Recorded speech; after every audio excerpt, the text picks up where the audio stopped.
One of the most amazing things about Oxford is you have make-believe just dotted around the city that you're living within.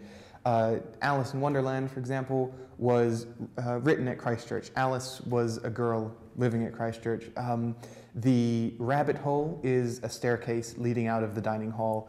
The figures in the fireplace have very long necks, which is part of the book.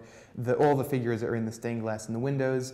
The Cheshire Cat is actually a knot in a tree in the Dean's Garden.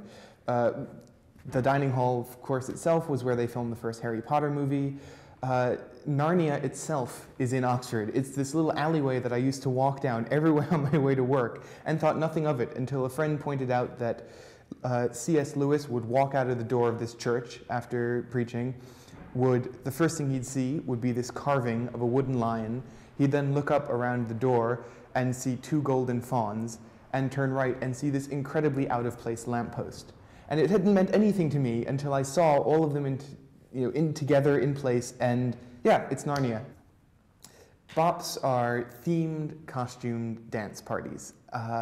They happen every week during term, and usually 2 or 3 colleges a week will host one of these, so they're all over the place.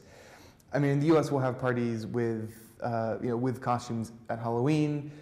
We'll have dancing, usually not themed. I mean, it just doesn't happen in the US like this, and they're all over the place. I mean, they're really neat because having a theme, it really gets you going, and it's fun to see the interesting costumes.